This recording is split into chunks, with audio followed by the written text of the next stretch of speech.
Hey guys, ಎಲ್ಲರಿಗೂ welcome back to Sagar stories ಮಗ. Welcome back. ಗೊತ್ತಿರೋದ್ರೆ ನೆನ್ನೆ ಏನಾಯ್ತು ಅಂತ ನಾನು ವಿಡಿಯೋ ಮಾಡೋದಕ್ಕಾಗಲಿಲ್ಲ. ನೆನ್ನೆ ಏನು ಅಪ್ಡೇಟ್ಸ್ಗಳು ಬಂದಿದ್ದು ಮೇನ್ ಕ್ರಿಕೆಟಿಂಗ್ ಸೈಟ್ಸ್ಗಳಿಂದ Cricbuzz, ESPN, Cricinfo ಎಲ್ಲ ರಿಪೋರ್ಟ್ ಮಾಡಿಬಿಟ್ರು.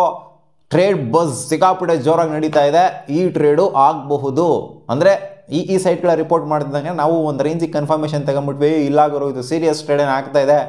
ಬೇರೆ ಟ್ರೇಡ್ಗಳ ಥರ ರ್ಯೂಮರ್ಸ್ ಎಲ್ಲ ಇವಾಗ Samsung, KKR, Samsung, Delhi capitals ಇದೆಲ್ಲ ಏನು ಮೇನ್ ಕ್ರಿಕೆಟಿಂಗ್ ಸೈಟ್ಸ್ಗಳು ರಿಪೋರ್ಟ್ ಮಾಡಿಲ್ಲ. ಇಲ್ಲಿ ಬಂದಂಥ ರಿಪೋರ್ಟ್ಸ್ಗಳಷ್ಟೇ ಇದು ರ್ಯೂಮರ್ಸ್ಗಳು. ಬಟ್ ಇಲ್ಲಿ ಮೇನ್ ಕ್ರಿಕೆಟಿಂಗ್ ಸೈಟ್ಸ್ಗಳ ರಿಪೋರ್ಟ್ಸ್ ಮಾಡಿರೋದ್ರಿಂದ ಖಂಡಿತ ಇದನ್ನು ಗಣನೆಗಂತೂ ತೊಗೊಬೋದು. ಖಂಡಿತ ಇದು ಟಾಕ್ ಅಂತೂ ಆಗ್ತಾ ಇದೆ, ಮಾತುಕತೆ ಚರ್ಚೆಲ್ಲಿದೆ ಅಂತ ಅನ್ಕೊಬೋದು. ಯಾಕಂದರೆ ಇನ್ನೂ ಫೈನಲ್ ಡಿಸಿಷನ್ ಬಂದಿಲ್ಲ. ಫ್ರಾಂಚೈಸ್ಗಳಿಂದ ಅನೌನ್ಸ್ಮೆಂಟ್ ಬರೋವರೆಗೂ ಕೂಡ ಅದು ಫೈನಲ್ ಆಗೋದಿಲ್ಲ. ಯಾವುದೇ ಕ್ರಿಕೆಟಿಂಗ್ ಸೈಟ್ ರಿಪೋರ್ಟ್ ಮಾಡಿದ್ರು ಕೂಡ ಫೈನಲಿ ಅದು ಫ್ರಾಂಚೈಸ್ ಕಡೆಯಿಂದ ಬರಬೇಕಾಗತ್ತೆ. ಒಟ್ಟಲ್ಲಿ ಟಾಕ್ ಅಂತೂ 100% ಖಚಿತವಾಗಿ ಆಗ್ತಾ ಇದೆ. ಅಷ್ಟಿಲ್ದೇ ಮೇನ್ ರಿಪೋರ್ಟಿಂಗ್ ಸೈಟ್ಸ್ಗಳು ರಿಪೋರ್ಟ್ ಮಾಡುವಂಥ ಮಾತೇ ಇಲ್ಲ, ಸೀನೇ ಇಲ್ಲ. ರವೀಂದ್ರ ಜಡೇಜಾ ಬ್ಯಾಕ್ ಇನ್ 2022 ಅಲ್ಲಿ ಏನಂತ ಹೇಳಿದ್ರು ಅಂತಂದರೆ ಅವ್ರಿಗೆ ಕ್ಯಾಪ್ಟನ್ಸಿ ಇತ್ತು ಅಂತ ಕಾಣಿಸ್ತದೆ ಆ ಟೈಮಲ್ಲಿ. 2022 ಅಲ್ಲಿ 23 ಇಲ್ಲ ಗೊತ್ತಿಲ್ಲ, ಮರ್ತೋಗಿದ್ದೀನಿ. ಆ ಟೈಮಲ್ಲಿ ಏನು ಹೇಳಿದ್ರು ಅಂತಂದರೆ ನನ್ನ ಕಡೆ ಉಸಿರೋವರೆಗೂ, ಅಂದರೆ ನಾನು ಇನ್ನೂ ಎಕ್ಸಾಜರೇಟ್ ಮಾಡ್ಬಿಟ್ಟು ಹೇಳ್ತಾ ಇದ್ದೀನಿ, ನಾನು ಲಾಸ್ಟ್ IPL ಆಡೋವರೆಗೂ ನಾನು CSKಗೆ ಆಡಬೇಕು ಅಂತ ಇಷ್ಟಪಡ್ತೀನಿ, ಅದು ಬಿಟ್ಟರೆ ಬೇರೆ ಫ್ರಾಂಚೈಸ್ಗೆ ಆಡೋದಕ್ಕೆ ಇಷ್ಟಪಡೋದಿಲ್ಲ ಅಂತ ರವೀಂದ್ರ ಜಡೇಜಾ ಅವರು ಒಂದು ಮಾತನ್ನ ಹೇಳಿರ್ತಾರೆ. ಸುಮ್ಮನೆ ಹಂಗೆ ಹೇಳಿರ್ತಾರೆ, ಬಿಟ್ಟಿರ್ತಾರೆ. ಇದು 2022 ಅಲ್ಲಿ, ಇವಾಗಲ್ಲ. 2022 2025 ಸಿಕ್ಕಾಪಟ್ಟೆ ಡಿಫ್ರೆನ್ಸ್ ಅಂತೂ ಇದೆ. ಚೇಂಜ್ ಆಗ್ಬೋದು ಒಪಿನಿಯನ್ಸ್ಗಳು. ಟೀಮ್ ಚೇಂಜ್ ಆದಂಗೆ ಮ್ಯಾನೇಜ್ಮೆಂಟು ಅವರವರ ಅಭಿಪ್ರಾಯಗಳು ಚೇಂಜ್ ಮಾಡ್ಕೊಂಡಂಗೆ ಇಲ್ಲಿ ಪ್ಲೇಯರ್ನ ಅಭಿಪ್ರಾಯ ಕೂಡ ಚೇಂಜ್ ಆಗಿಬಿಡ್ಬೋದು. ಎಲ್ಲ ವಿರಾಟ್ ಕೊಹ್ಲಿ ಥರನೇ ಅವಾಗ ಯಾವುದಾಗ 2013 ಕೊಟ್ಟಂಥ ಸ್ಟೇಟ್ಮೆಂಟ್ ಇವಾಗಲೂ ಹೇಳ್ತಾರೆ ಅಂತಂದರೆ ಅದು ವಿರಾಟ್ ಕೊಹ್ಲಿ ಎಲ್ಲರೂ ಆಗೋದಿಲ್ಲ. ಅಂದರೆ ಜಡೇಜಾನ ಡಿಗ್ರೇಡ್ ಮಾಡ್ತಿಲ್ಲ, ಹೋಗ್ಬೋದು ಹೋಗೋರು, ಯಾವ ಫ್ರಾಂಚೈಸಿಗೆ ಬೇಕಾದ್ರೂ ಹೋಗ್ಬೋದು, ಅದು ಅವರ ಹಕ್ಕು, ಅವರ ಒಂದು ವಿವೇಚನೆಗೆ ಬಿಟ್ಟಿದ್ದು. ಏನು ಹೋಗ್ಲೇಬಾರ್ದು ಅಂತಲ್ಲ. ಏನು ಸ್ಟಾರ್ಟಿಂಗಿಂದನೂ ಇವರೇನು ಅದೇ CSK ಫ್ರಾಂಚೈಸಲ್ಲಿ ಏನಿಲ್ಲ. ಇವರು ಆಗಲೇ ರಾಜಸ್ಥಾನ್ ರಾಯಲ್ಸ್ಗೆ ಆಡಿದ್ದಾರೆ, ಜೊತೆಗೆ ಕೊಚ್ಚಿ ಟಸ್ಕರ್ಸ್ ಕೇರಳಗೆ ಆಡಿದ್ದಾರೆ, ಜೊತೆಗೆ CSKಗೂ ಕೂಡ ಆಡಿದ್ದಾರೆ. 3 ಫ್ರಾಂಚೈಸ್ಗೆ ಆಲ್ರೆಡಿ ಆಡಿರೋದ್ರಿಂದ ಬೇರೆ ಫ್ರಾಂಚೈಸ್ಗೆ ಹೋಯ್ತು. ಇನ್ನೇನು ಬ್ಯಾಕ್ ಇನ್ ಹಳೆ ಫ್ರಾಂಚೈಸ್ ಇವಾಗ ರಾಜಸ್ಥಾನ್ ರಾಯಲ್ಸ್ ಎಲ್ಲ ಟಾಕಲ್ಲಿರುವಂಥದ್ದು. ರಾಜಸ್ಥಾನ್ ರಾಯಲ್ಸ್ ಡಿಮ್ಯಾಂಡ್ ಇಟ್ಟಿರುವಂಥ ಪ್ಲೇಯರ್ಸ್ಗಳು ಯಾರು ಅಂತಂದರೆ ನಮಗೆ ಇವ್ರು ಬೇಕು CSKಯಿಂದ ಅಂತ. ಅದೇ ರವೀಂದ್ರ ಜಡೇಜಾ ಬೇಕು ನಮಗೆ, ಜೊತೆಗೆ ಡೆವಾಲ್ಡ್ ಬ್ರೇವಿಸ್ ಬೇಕು ಅಂತ ಅವರು ಡಿಮ್ಯಾಂಡ್ ಇಟ್ಟಿರೋದು. ಇಬ್ಬರು ಸಾಲಿಡ್ ಪ್ಲೇಯರ್ಸ್ಗಳನ್ನ ತಗೊಂಡ್ಬಿಡೋಣ.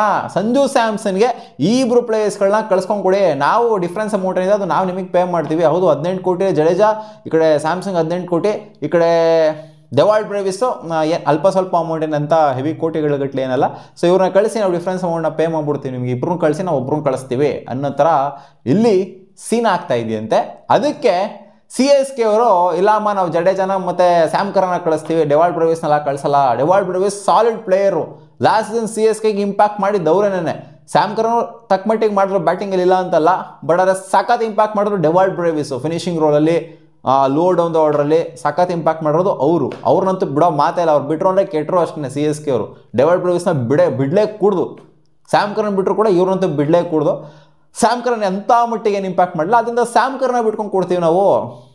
ನೋಡಿ ಸಂಜು ಸ್ಯಾಮ್ಸನ್ ಯಾವ ಪಡಿ ಡಿಮ್ಯಾಂಡಲ್ಲಿದ್ದಾರೆ ಅಂದರೆ ಜಡೇಜಾ ಜೊತೆಗೆ ಈ ಕಡೆಯಿಂದ ಸ್ಯಾಮ್ ಕರನ್ ಇಬ್ಬರು ಪ್ಲೇಯರ್ಸ್ಗಳನ್ನ ಕಳಿಸೋ ಥರ. ಇದು ಒಬ್ಬರು ಪ್ಲೇಯರ್ ಅಂದ್ಕೊಂಡಿದ್ವಿ ನಾವು ಮುಂಚೆ, ಇವಾಗ ಇಬ್ಬರು ಪ್ಲೇಯರ್ನ ಕಳಿಸೋ ಥರ ಆಗ್ತಾ ಇದೆಯಂತೆ.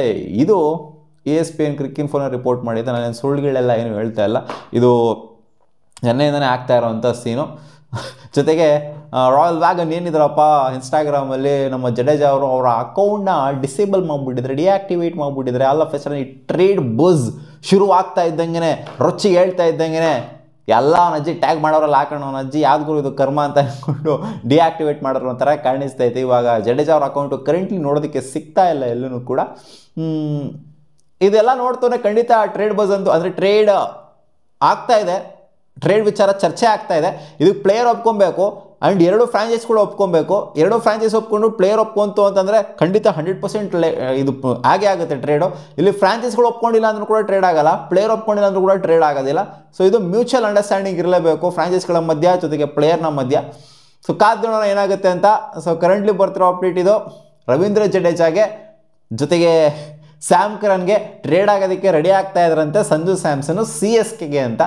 ಸೊ CSKಯಿಂದ ಸಂಜು ಸ್ಯಾಮ್ಸನ್ RR ಬಿಟ್ಬಿಟ್ಟು ಈಚೆ ಕಡೆ ಬರ್ತಾರೆ ಅಂತ ನಮ್ಗೆ ಇವಾಗಲ್ಲ, ಆಲ್ರೆಡಿ 3 ತಿಂಗಳು ಹಿಂದೆಯಿಂದನೇ ಗೊತ್ತಿತ್ತು. ನೋಡೋಣ ಏನಾಗುತ್ತೆ ಅಂತ. ಜಸ್ಟ್ ಇವಾಗ ಬಂದಿರೋಂಥ ಅಪ್ಡೇಟ್ ಅಷ್ಟೇ, ಕನ್ಫರ್ಮೇಷನ್ ಹೇಳೋಕ್ಕಾಗಲ್ಲ. ಒಟ್ನಲ್ಲಿ ಟ್ರೇಡ್ ನಡೀತಾ ಇದೆ ಅಂತ.